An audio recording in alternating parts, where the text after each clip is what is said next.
Thank you for picking up the sticks. This is episode 88, Sticks Gaming Podcast. I am Mike Carnett. To my right, Mike Stick Carnier. What's going on? To my left, Art. 9 out of 10 dentist degree, Rosian. I just really think that 10th dentist just wants the really shitty toothpaste out there so he can get some more money. Yeah. It's just the one guy who just wants to be different on everything. Just wants to be a dick. What do they call it? The counterculture? He's a counterculture. Contrarian. Yeah. So episode 88, we got a lot of stuff going on today. We're going to be reviewing some of the GamesCom announcements. A bunch of new big games came out recently. So we're going to be talking over some of the new stuff we've been playing. But Steak, what you playing? Okay. Let's start with a couple minor ones. Okay. A couple minor ones. I actually jumped into the Bard's Tale 4 Director's Cut on Xbox. As part of Xbox Game Pass. Played it for about an hour. I just kind of wanted to see since we got that early look at it for the PC from In Exile Entertainment. I figured, let me see how they translate it to the Xbox. It looks okay. I think it looks as well as it did on my PC running at medium. Oh my god, the frame rate when you open up a box or a crate or something, the frame rate drops to like 3, and then getting out of that menu, it's like 3 or 4, and then it's back to kind of smoothish gameplay. Maybe like 28 to 30, somewhere in there. It's an interesting game though. It might be one of those where like if I can't decide on something to play and I have some time to kill, I might jump into it here and there. So, because it is kind of interesting. The world's kind of interesting and stuff. So I don't know. We'll see. Usually games like that they get super hard really fast too, and then that's usually what I get. Final Fantasy VIII Remastered came out today. Yes, it did. The character models look amazing. Yeah, they look really good. The background's not so much, but that's how these remasters go because of the pre-rendered stuff, and it's just, people are figuring out how to do it now through like a mod. Like I know Final Fantasy VII's got something where through a mod you can they're getting better looking backgrounds and stuff. I think Final Fantasy IX it works for too. But yeah, so it does look kind of, and then the world map also looks kind of really bad. I don't know, it's really weird.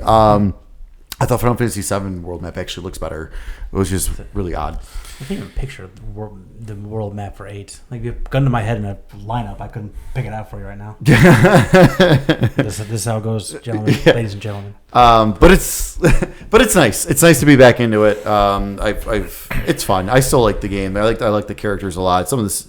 The fact that you can, it has the 3 times speed again, so the draw system is not so bad anymore. So even when you're grinding to draw spells, it goes by like that now since you're just since you got the speed going like crazy. One other game that I have not played too much of yet, but I'm not going to talk too much. I'm not going to really talk about it right now. But Astral Chain, so I did get that.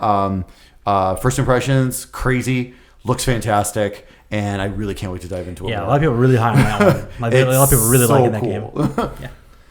Yeah. Starts off really, really fast, and then it gets really, really slow for about 10, 15 minutes because that's where it's actually you get a little bit of story building. And it's actually teaching you how to play the game. Okay. So it's a little slow, but then right after that, okay, here you go, boom, you're right back into it. So that's my first impressions of the first hour.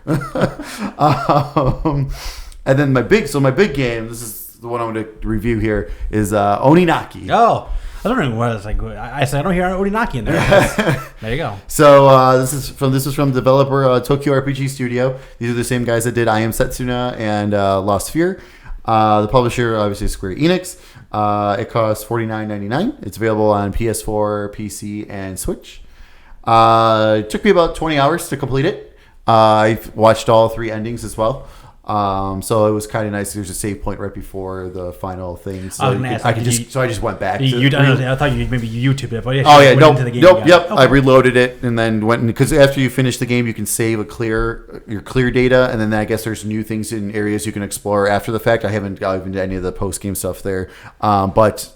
So I kept my other save, which was right before the final thing, and then there's different things you can do to get 3 different endings. Right, cool. As far as I know, 3 different endings.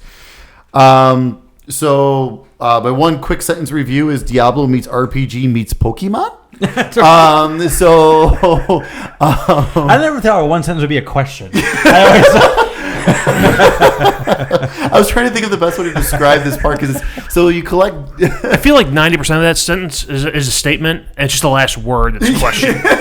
Pretty much. So it's it's an action RPG. So you're going through the different levels. It's a hack and slash. There's really not loot. There, I mean, you do collect weapons, but there's only like a handful of weapons, but you collect multiple kinds of the same weapon. Okay. Sometimes they have sockets, sometimes they don't. So they have these stones you can sock into there to give you different boosts and stuff like that.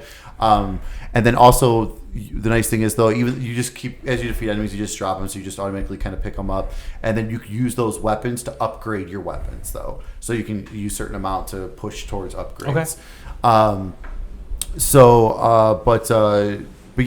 But then like the Pokemon aspect of it is, I say that because it's because there's different demons you can collect, and that's kind of your different play styles. So some use like a scythe, some use a huge chain, a katana, an axe, like spear, like so depending on which demon you decide to pick. I'm thinking of Damon from the other game coming up. You're right. Demon, because it's spelled very similar. You can. So depending on which one you select, you have your different playstyles, and they all have their own skills and everything too. So you have a huge giant skill tree that you could fill out. Okay. And when you play as that character, as you defeat enemies, you earn whatever stones. So a sword stone or a sphere stone, but you have to be playing as that character to get that kind of stone. Okay. Now you do collect also null stones, which you could use. Those are kind of like universal. You can use them anywhere, which is kind of nice. So if you haven't been using a character, but you really want to start using one, you can use up some of those stones, and then so you can kind of help level up your character. Okay. So when you first get them, they're pretty weak, and then that kind of helps out. It's very cool that you can do that. My problem is I kind of stuck with the first one that I got the whole way, and kind of just level that up completely, got every skill and everything, and then the last skill I got was as I collect soul stones when I'm in manipulated mode, my attack just keeps going up. I'm stronger and stronger. Okay. So I just kept getting stronger and stronger. So and when I got to bosses, I get into manipulative mode, and that's when so as you're attacking, you get you'll see a percentage in the bottom of your screen loading up, and once you hit 150. You're at max. Not max, but that's when you can activate your manipulated mode. I'm sorry, manipulated mode, and that's basically it makes you super powerful. It makes you super powerful. But you can bump that up to 200%. But between 150 and 200%, you take more damage. Okay. So you can't. But then when you do activate it, it lasts longer and stuff. So it's kind of like a balancing. It's risk reward. Exactly. A lot of times I just let it go to 200. A lot of times I would take more damage, but it was not a big deal. But no, this game's a ton of fun. Like if you're into like the Diablo style, the hack and slash games, I enjoyed it a lot. The story is fantastic. It's sad. It's depressing. And I know a lot of people had issues with that because of that. It is a heavy subject. Yeah. So it's all about death and the sacrifices you're willing to make for death. And like if you know, like there's certain parts where it's like if you know someone close to you is struggling in the beyond world, because you travel between the living and the beyond world, if they're struggling there, but you know if you went with them, it would make them better, you can make that sacrifice, and your character happens to usually be the one to help make that sacrifice happen for them. Wild. Yeah, and there's other like options that happen later in the game where it's like, I don't know what to pick. Like I'm like, oh crap! Like I don't know what I want to do. Yeah. So it does make you kind of think at times. And yes, there is a part where you have an option to kill a dog. Oh no. Oh, I'm never playing it. Don't worry, I did it. Add to the list. I did it. I set the dog free. That can go on a list with John Wick and I Am Legend and all these other things with dogs. Fair enough. Like I can't watch American Gangster all the way through because the cop kills a dog. And that's remember I told you a Plague Tale as well. It has just a unbelievably terrible dog death in the first like half an hour. That's terrible. So yeah, but yeah, no, it's a lot of fun. It's really exciting. The environments are a little bland. Okay. It gets a little like after a while you're like, once you get to a new spot, it's like, all right, cool. This is some cool environments, and it's like, okay, let's go. Let's get through this. Let's go. This game has some serious frame rate issues at times when there's a lot of enemies on the screen. I was trying to use the axe guy because your axe is swiping and you're hitting a bunch of people, so a bunch of numbers, because when you hit them, numbers show up to show how much damage you're doing, and like it just come to go to it would come to like a crawl. I was like, oh my god. A lot of times, most of the time though, when I was using the katana, I didn't discover that actually, surprisingly. Okay. Even using some of the skills and stuff, some of these skills are very flashy and everything, and it was fine. So yeah, so I mean, so it's not perfect, but I had a blast. The whole 20 hours I played it, I enjoyed it. I just wanted to keep going. I just wanted to see more of the story. Like I hardly ever go back and see multiple endings, so I was excited to see. Oh, what if I chose this? What if I did this? Like it was kind of cool to see that. So let's assume your first ending you got is your true ending. Were you most happy with that, or would you have rather have gotten one of the other ones? No, the first true ending was good. Okay. The first true ending I got was really good. Because I think that's kind of the way. I think that's kind of the direction they want you to take. Okay. Like, I mean, there's other options you could take, and it's like, and they make sense. Like you're doing it, like as you go through, it does make sense what you're doing, what options you make. But the option I took the first time through, I think it was like the main. It's like. I think the majority, like if they did like a Detroit thing where you showed the percentage, I'd say 80% of the people probably picked that first one the one I did. Okay. And because you got more of a complete and it made sense and stuff. But no, it's like I said, it's a lot of fun. If you like action RPGs, check it out. I do highly recommend it myself. Again, it's not perfect, obviously. It's Tokyo RPG. Every game seems to be very great, but has something about it that's just off. Which like every game I think has been reviewed so far has been like around a 7 out of 10. It's like they can't get over that hump. Yeah. Like it's like, oh, this is such a great idea, but I don't know. But I would love to see them do another game in this style and just kind of this is their first one like this. Well, let's elaborate on it. Yeah, so I don't know how many more times I'm going to get a crack at this too. You know what I mean? Like this is the third game that was okay. You know what I mean? So like, the other games seem to have their like I Am Setsuna has a pretty decent audience. Yeah.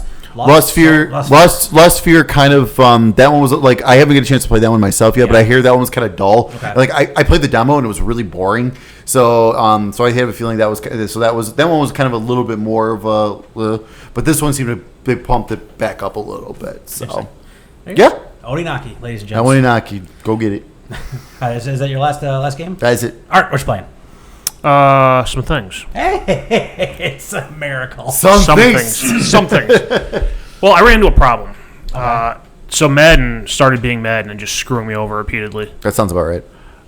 So I kind of put that on the back burner for now because I was about ready to lose it. Rainbow Six, I figured out that I was starting to hate that game because I was playing it every night as opposed to just on weekends. And playing it every night and like more often than not being on the shitty side of things really made me hate that game. So I've kind of like taken a step back from that. I'll play here and there on the weekends and stuff. You made a special guest appearance because I made a special guest appearance in Yeah. Rainbow Six. So free weekend, so we got to play. Oh, that's right. We had to play for a night. Yeah, I see people playing and Mike's in the chat, so I'm just going to chat. We're like, I'm like, what the fuck's Mike doing here? By the way, I think I killed more people in that playthrough than I did the entire first like. I'll say you were holding your own. You were doing fine. So yeah, played some Rainbow Six definitely. Nothing new there outside of the fact that I refuse to play it every night of the week.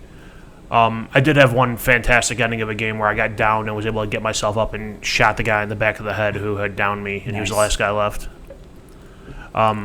It's really enjoyable. Outside of that, so since I can't play Rainbow Six every night, I started going through Game Pass, and I started just trying out some light-hitting games, like nothing that's going to suck me in for 30 hours. Yeah, right. I tried Bridge Constructor Portal. Okay. If you're into bridge architecture, you'll probably love it. If you love bridges, you love architecture. I played it And you love portals. I'm not even sure I got through the tutorial before I hit a point where I'm like, I don't know what you want me to do. I'm out of here. So yeah, there's that. Then I played Slay the Spire. Okay.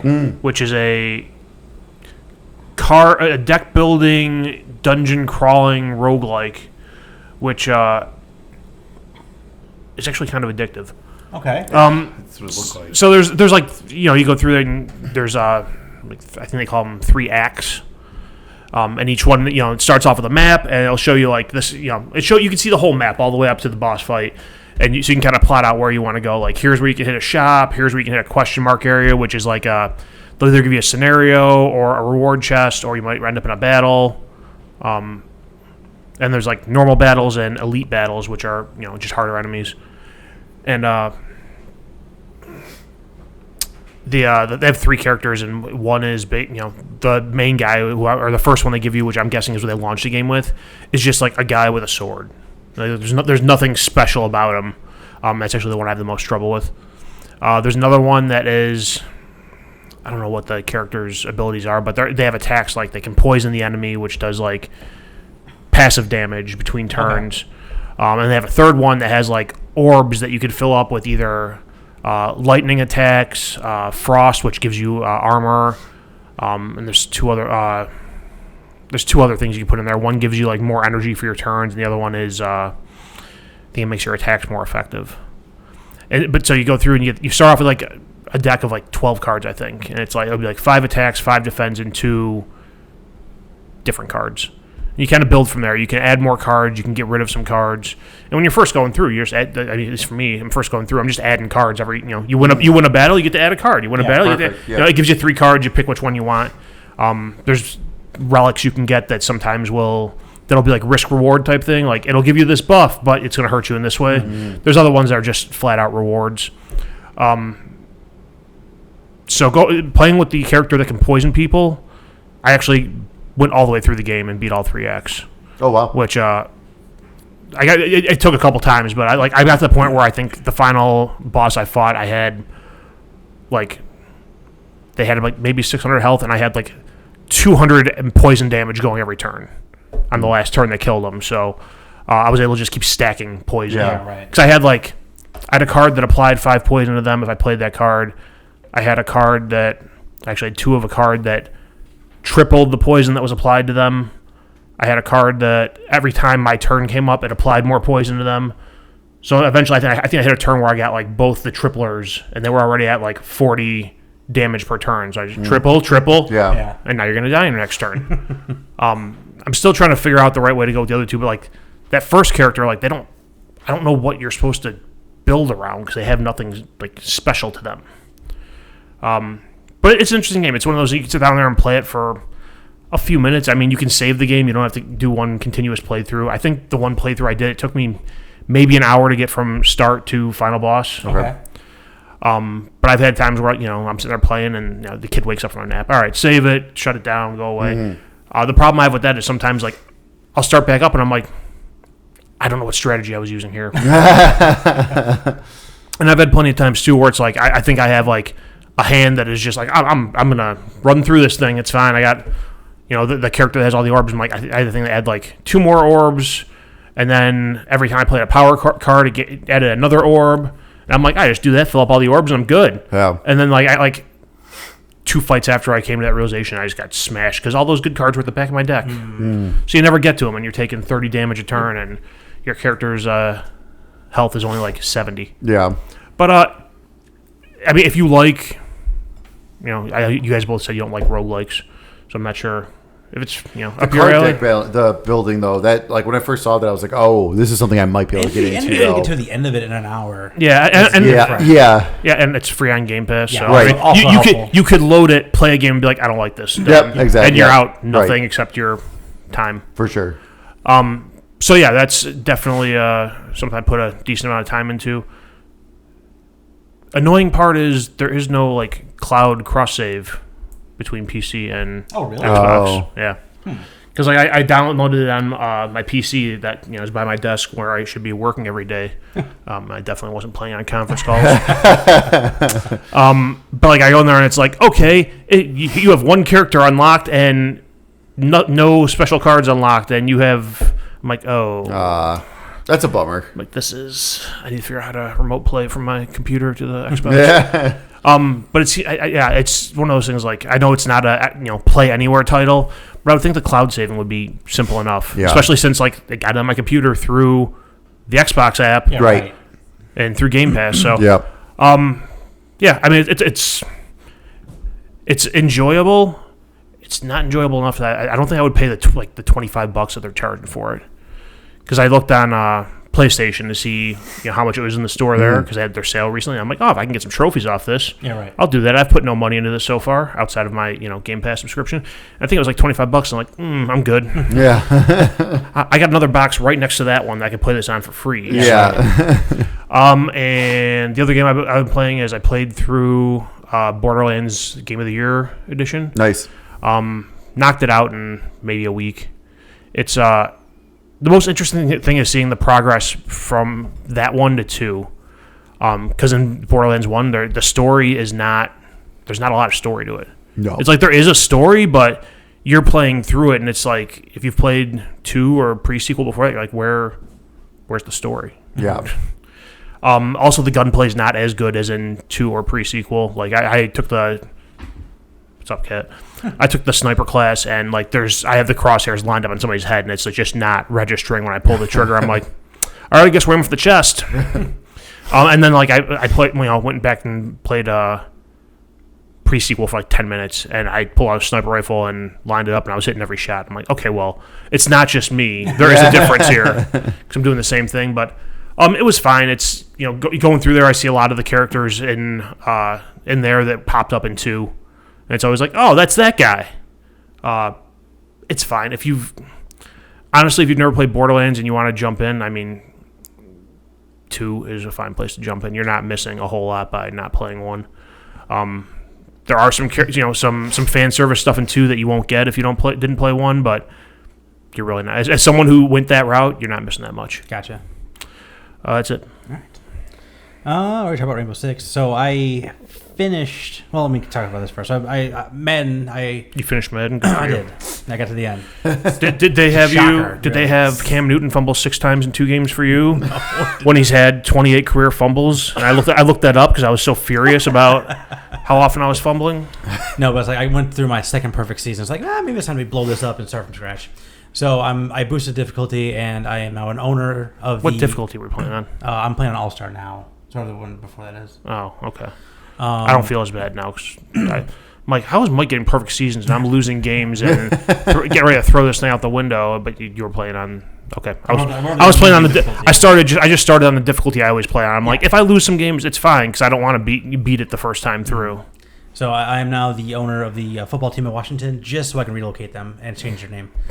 So, but the only way you can do that is like their stadium ranking is too high right now. So I actually had to lower their ranking. So I'm like totally. I'm the owner from the Major League movies. I'm trying to tank. You're tanking the franchise. You're not just like taking a season. More or less, yeah. At this point, so I need to get their stadium lower, and I don't know if that is just by bringing more people in and wearing the stadium down, or I don't know what I need to do. But I'm at a 23. You need to get to a 20 ranking before I can pull up anchor and go somewhere else.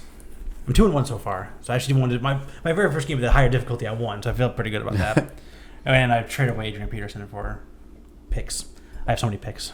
Are you playing with like the actual team, or yeah? Fantasy draft? The one thing about the fantasy draft is like the salary cap's always so jacked up, and you can still I think I figured out what happens with that, like how like the salary cap's one thing, but like how free agency gets so screwed up in that. Mm-hmm. I think when you go through the draft, I think they give them like standard rookie length contracts.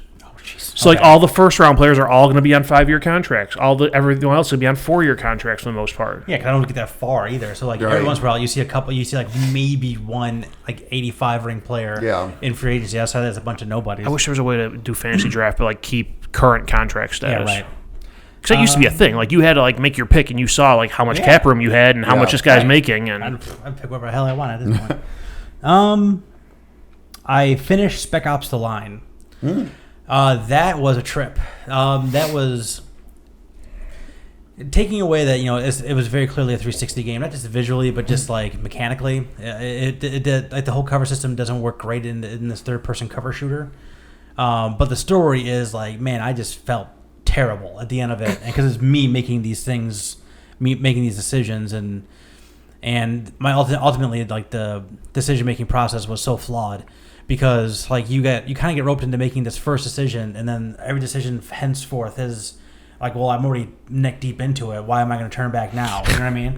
I'm already so invested in this shitty series of decisions. I might as well just keep going. Exactly. So like I might as well try to protect my guys that are with me and see and do that the best way I can, which sometimes isn't the best way, the most moral thing to do. That game was messed up. Totally. Like I said, I bought that for like $3-4. If you see it on that backwards compatible again, I definitely. Just to experience the story, it was very good. 2 new things I've been playing.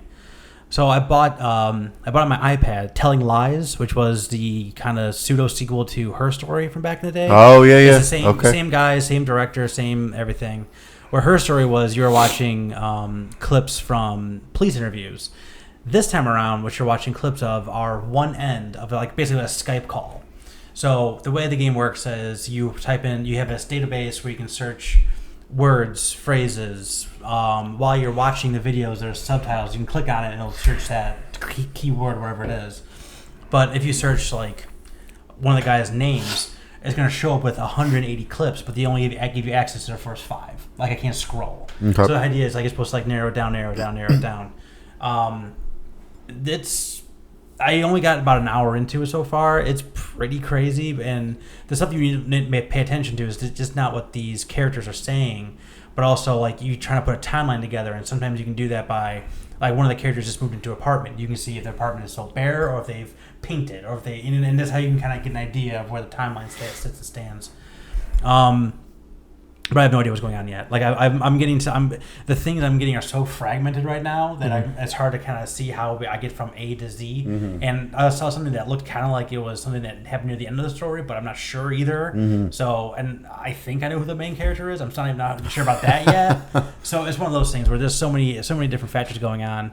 But I'm totally like those games work. I don't know why. I don't know if it's like the weird, voyeuristic nature of human beings or what it is, but it's one of those things where it's like, I don't know how they pace these things, because you're always finding that one morsel of information that gets you to a whole, web of new videos that opens up a whole new web of the story. Mm-hmm. It's just crazy how they can keep you from like getting right to the end right away. Like I don't know how they can know what I'm going to be searching because I'm typing it in. Last but not least, a game I've been very excited to talk about. I plan on coming here and telling you guys how much I love this game, but I can't because the game is broken. The game is controlled. There is, looking past frame rate issues and things like that, I'm going to look past that. The problem is right now I'm at a point in the story where I'm supposed to access a terminal, and it doesn't access. Okay. And I have 2 missions, both needing to go into that room. I need to go into that room. Doesn't work. What's supposed to happen, because I've watched multiple videos on this, because I thought maybe it was me. Maybe I missed something, because Game Control is kind of a crazy game too, where crazy things happen. Mm-hmm. And this piece of paper appears on the left side of the screen, and then but you're supposed to zoom in, and it's supposed to make a puzzle, like it's a computer lock puzzle where you're supposed to match the picture up with the lock. It just doesn't. The piece of paper shows up, nothing else happens. Ooh. I restarted the mission, lost about 2 hours of progress, went back to it, same thing. Oh. I have tweeted at Remedy. I have submitted the bug to their bug website. Yeah. I have even posted on Reddit.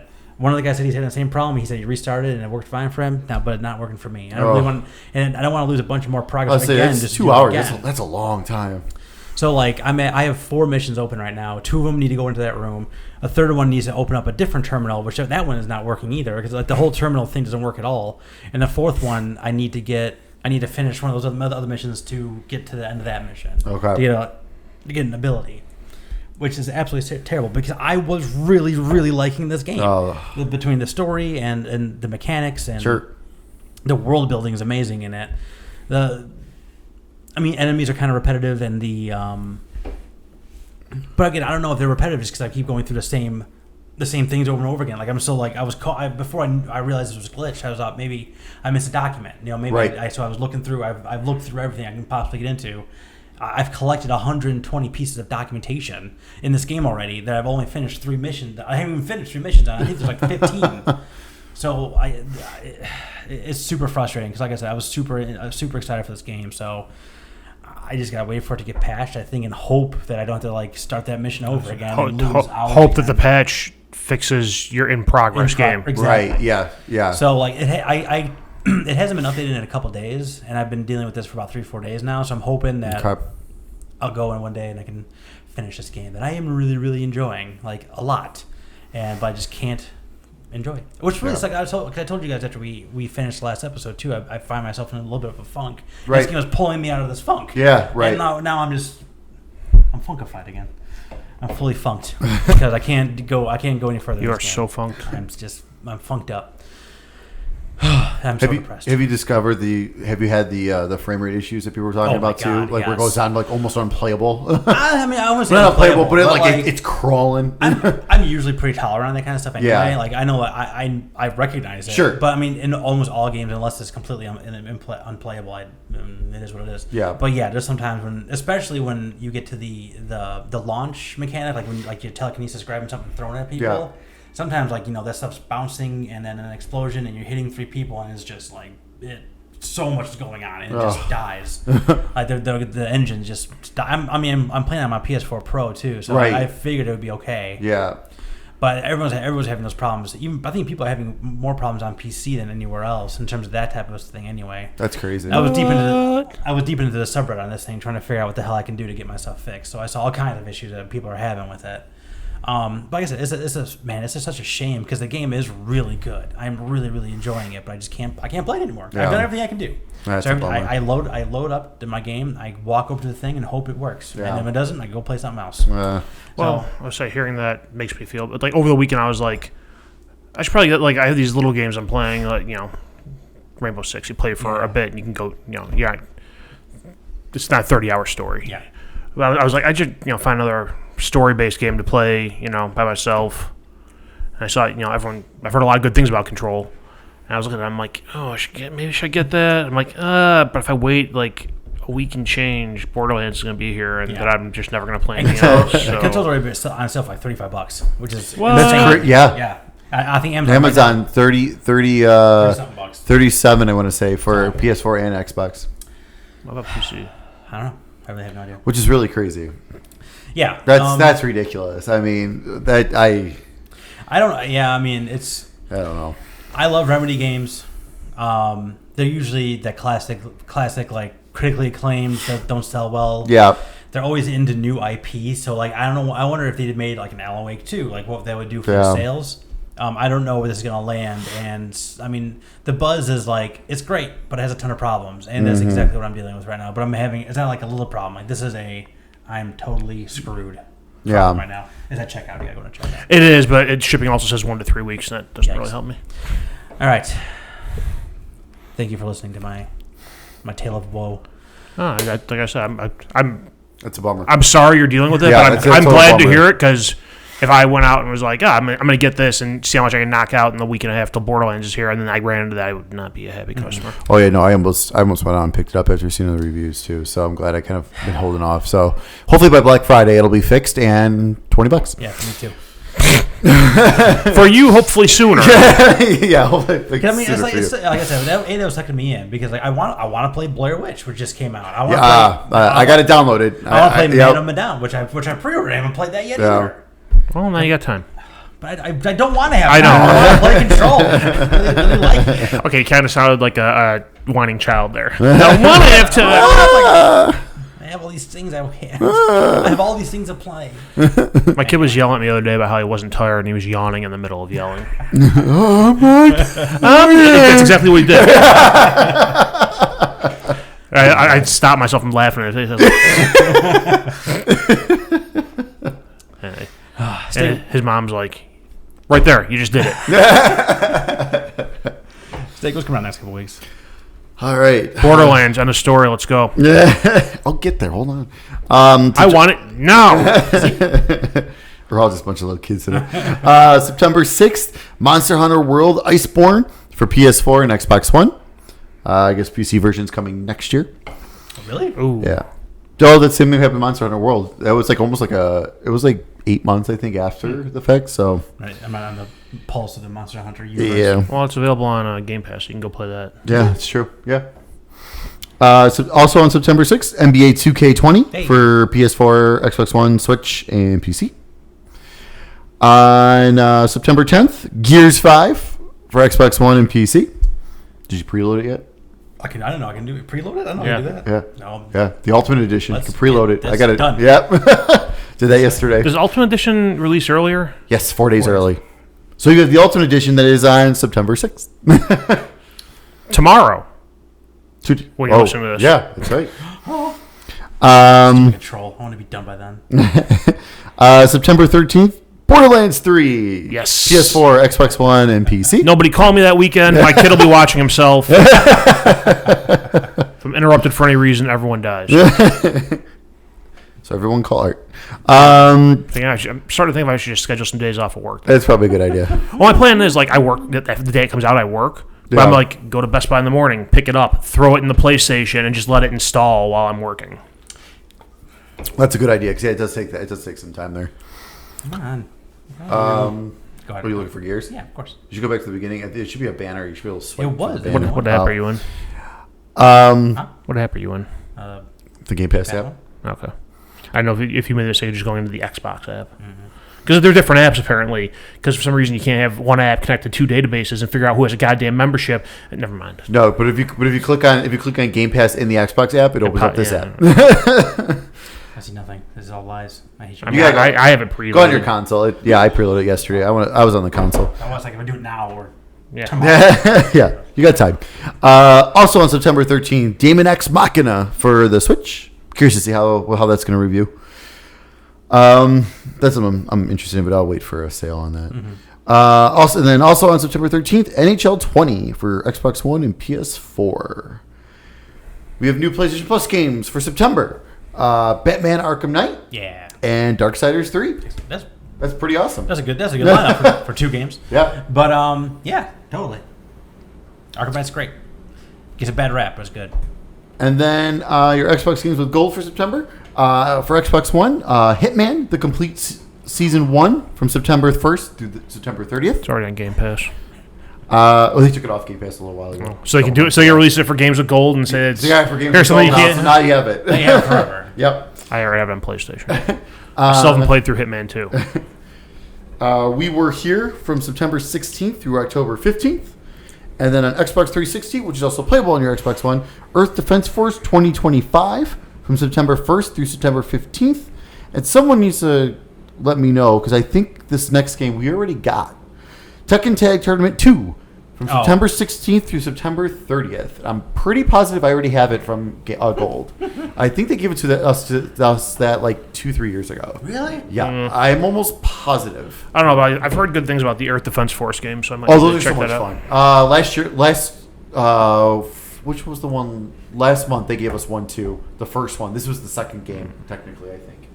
I need to get back in the habit of redeeming the games with. I just make games. sure I always redeem it. Yeah. Well, I didn't have live for so long, and then okay. when they did the Game Pass Ultimate, Now I have it forever. Got it. now I'm good for 3 years. By the time it ends, I may not have a flipping Xbox. So Gotcha. But yeah, those games are stupid, mindless fun. Just like giant ants destroying the city that you're shooting down and stuff. It's like Starship Troopers. Totally. It's a ton of fun. Nice. Extra. it's time for the news. The German news. It's time for the news.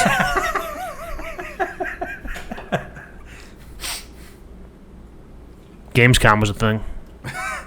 Steak, what do you know about GamesCom? All right, so Jeff Keighley had a little GamesCom opening night live event. Jeff Keighley's in Death Stranding, by the way. Yeah. That's all you need to know. Was that part of his show? Okay, that's all. I didn't know That's that. all right. I just read it today. So an article about hey, someone finally has an idea of what Death Stranding is about. Read this guy's article, and I read it, and I still don't know Death Stranding is about. But I know Jeff Keighley's in it.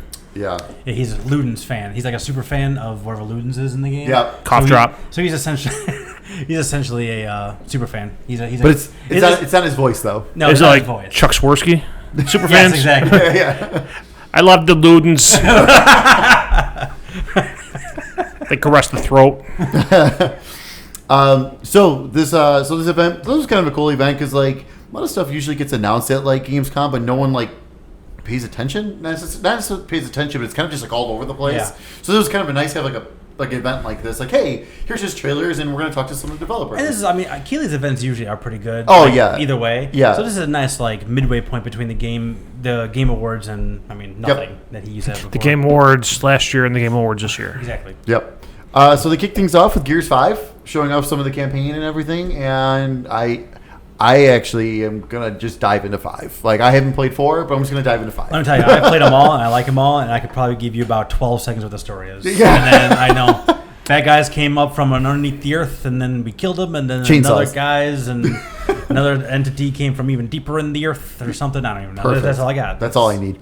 But Gears 5 looks absolutely incredible. Yeah. I cannot wait to see this campaign running in 4K at 60 frames. I cannot wait. Dave Bautista's in Gears 5. Yep, Awesome. and they did that. Yep, so that's gonna be awesome. Finally.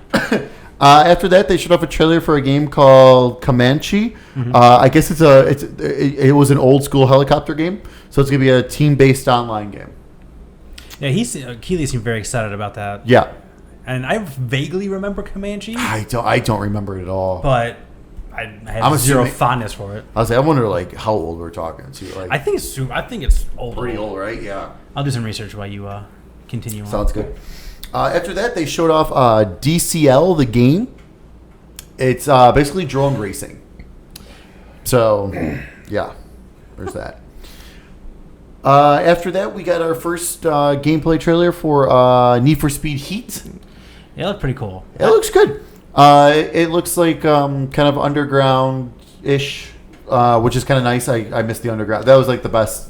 The Yeah, underground, like I underground loved. and like Hot Pursuit kind of smashed Yeah, together because yeah. it's definitely like the cop aspect of it and Yep. a whole lot to do with the they have the app we can go into and like customize your car before it even comes out. Which that's cool. So there's a phone app available right now called NFS Heat Studio, and yeah, you can customize your car. You can bring it into your game and everything, which is really cool. Well, it's Need for Speed, so I'll wait a month and get it for $10.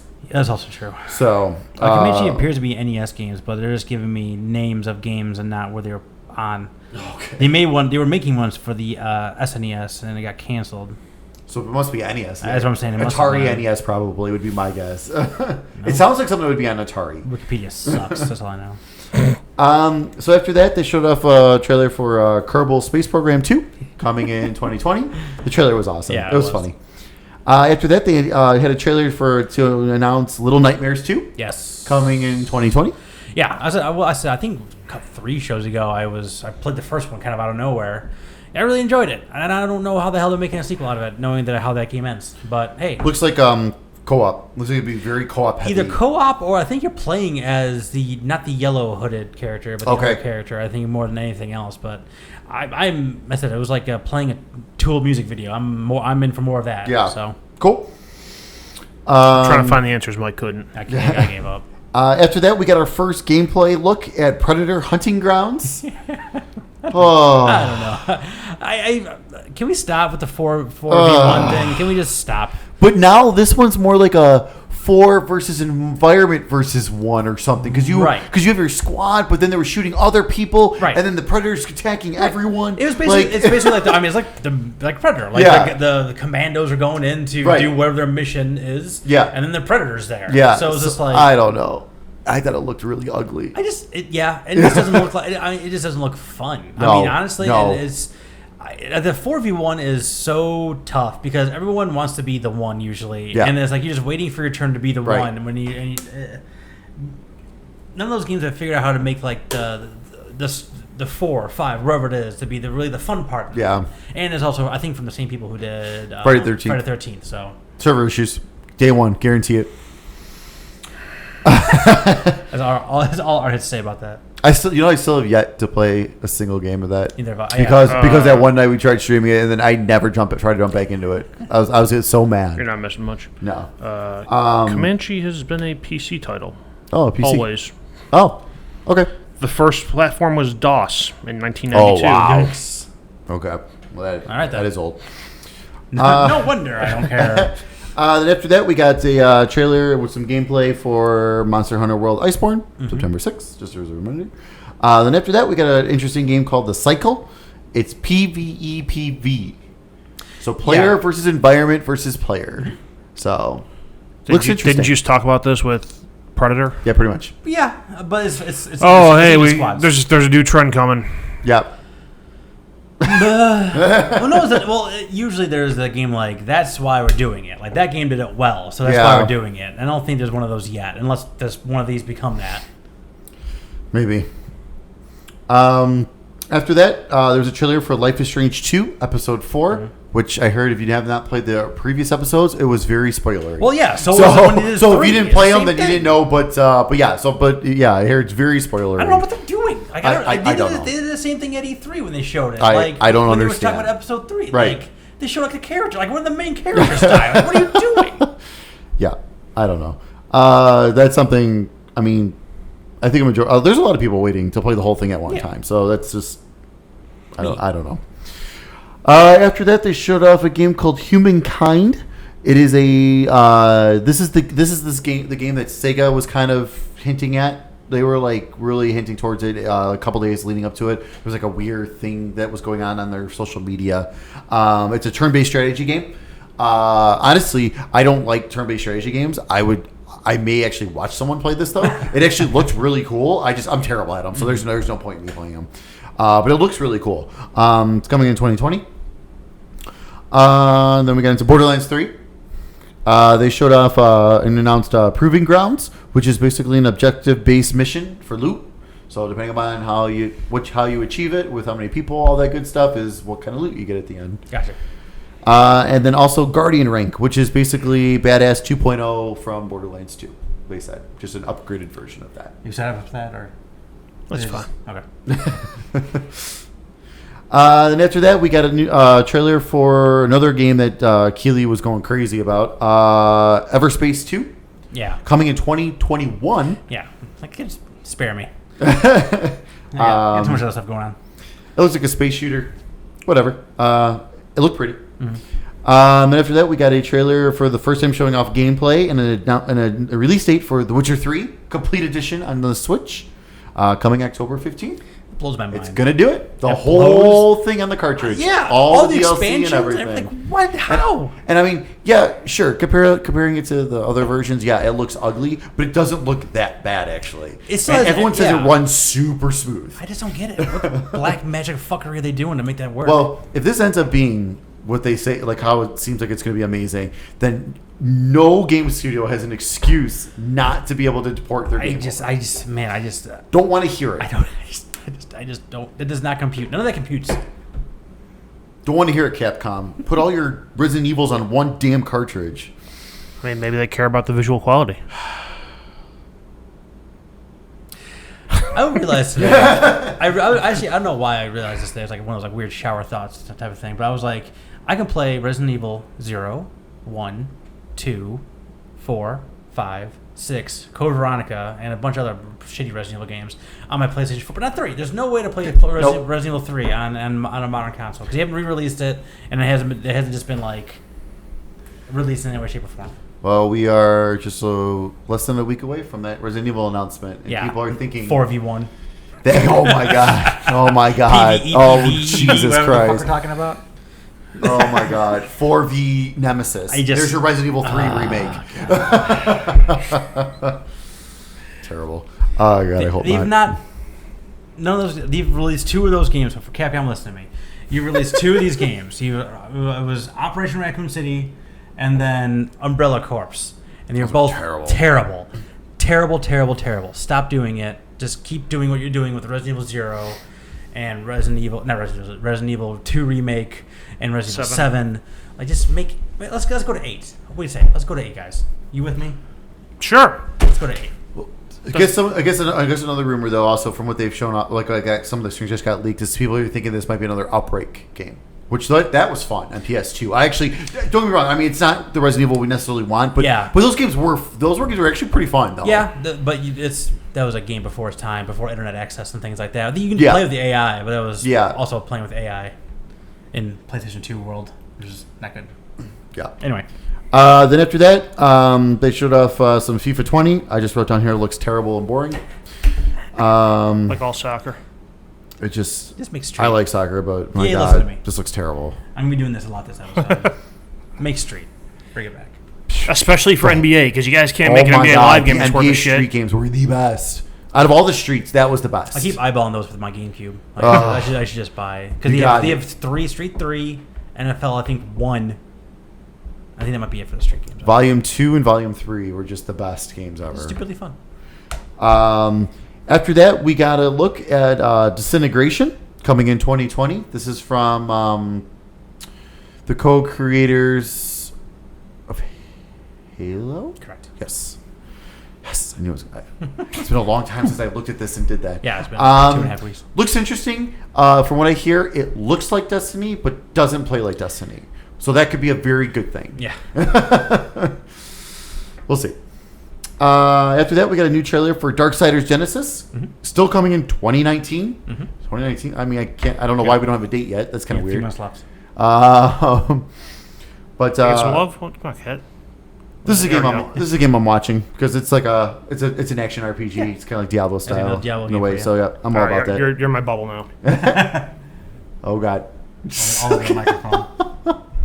goodness, you doesn't get that close. Yeah, just make out already, guys. I know. No, thank you. Look at. My dog wouldn't appreciate that. After that, we got our a look at a Stadia exclusive game called Guilt, which actually looked good though. So hopefully this comes elsewhere. So how you feel after you do the Founders Pack and your internet, your bandwidth sucks? Yeah, no. There's that shame. So again, hopefully Stadia will kind of fail, and then this will come out to other systems because this game does look interesting. I would love to play this like on the Switch or something. After that, we got a new trailer for Destiny 2, Shadowkeep. So this is the first one they're releasing. How are you so pro Switch and anti Stadia? You like Switch because you can play it handheld, mobile. If Stadia works the way they want it to work, you can play anything anywhere. Plus the price of the game, plus the price of the service, plus the price of the internet. Yeah. If you play not at 4K, isn't the service free?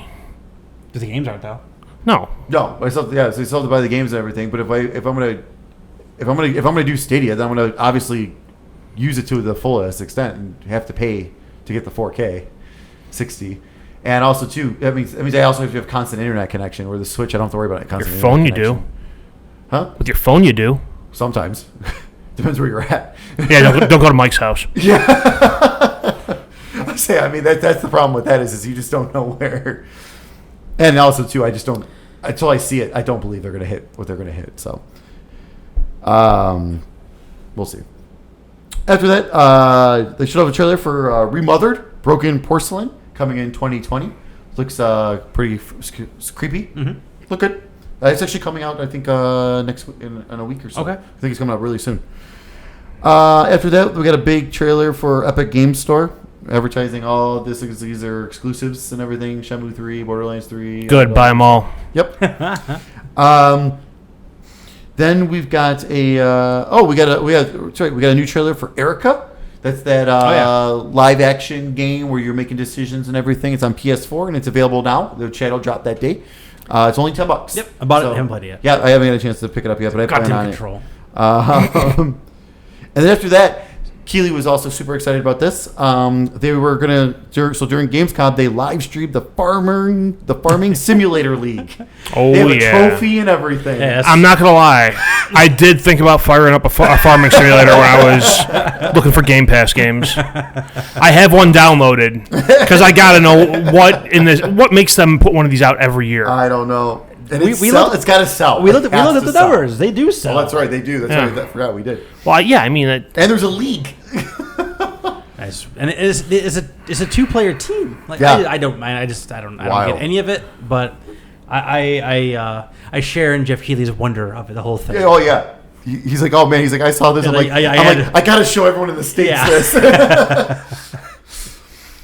Then after that, we got a trailer announcing a whole bunch of expansion DLCs for Anno 1800. It's an Ubisoft. I guess it's a very popular. It's like a Civ game, right? Like a Civ game. Yeah, it's like Ubisoft. I think it's like Industrial Revolution time frame. It looked gorgeous what they were showing off. Again, that's another game. It looks absolutely gorgeous. We'll never play it, but then after that, we got a trailer for Port Royale 4 coming 2020. After that, got a trailer for I believe these were the guys that made a comment saying like, oh, it's coming out for PC, and by PC we mean Steam. In their little trailer, it was weird. All right, what's the game? So I'm not buying it. Iron Harvest 1920. All right, I'm buying it. Don't buy that because clearly those developers also don't want money anyways, though. So I'll make sure if I get it in the Humble Bundle monthly thing, I'll send the code back to them and be like, I don't want your game. Let me know it's on Epic. For the record, I'm not pro Epic, but I am pro options Right. for consumers. And everyone freaking out saying Epic's not secure when Valve has been running a freaking Windows vulnerability for the past 6 years is a bit rich. Yep. Computer nerd ran over. After that, they showed off a new trailer for Call of Duty Modern Warfare. They had, and we've already talked about this, they had the alpha, the 2v2 gunfight, and it's going to have crossplay. Yeah. I said I played it a little bit more since like the last we played. It was okay. You know what I mean? It's like it's hard. It's one mode, and you know a whole suite of modes are gonna be coming out for the game eventually. But like I do like the snappiness of it, where it's just like round after round after round. I do like that the weapons and your gadgets are kind of they are randomized, so you can't like run into like the one guy who's really good at that one gun and he only plays that one gun. Like you don't know what you're gonna get. So like being kind of well versed in everything does help you. And then there's also the bit of chaos where all of a sudden you have like I have a shotgun and I have a rocket launcher. Those are two weapons I have. I have a knife and I have a rocket launcher. So like there's and every once in a while you have a couple rounds that are just super goofy and this is kind of fun. Again, I don't know. I mean, in totality, there's gonna be. It sounds like there's gonna be a lot to do in the new Modern Warfare game. So if this is just one more thing to do, cool. It's like a main thing. I wouldn't be like, I'm already done with this. But as something extra to do when you may only have 2 people online as opposed to 4 people online or 6 or whatever it is, it's a nice change of pace type of game where it's, like I said, nice and snappy and quick and in and out and randomized. So I did like it, but I was definitely like I played for a couple hours and I feel good. Yeah.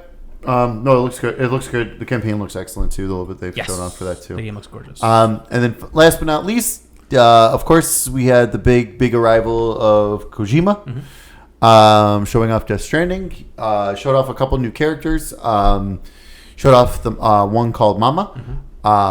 That whole scene was just crazy, and it made me like.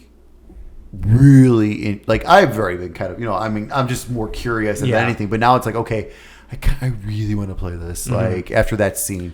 So basically there's like a shadow baby on the roof on the ceiling, and it comes down. Well, she gave birth to that shadow baby. Right. Yeah. Gave birth to the shadow baby in the other other world, and the baby was left in that world. And then the baby comes down like this, and like she makes like a movement or whatever, as if the baby's breastfeeding. Right. And then she's like, I know it's not happening, but just the motion itself makes it feel better. Right. And then it's like, oh, can't you see? This is why I can't leave. Can't you see? We're still connected by the umbilical cord, the shadow umbilical cord.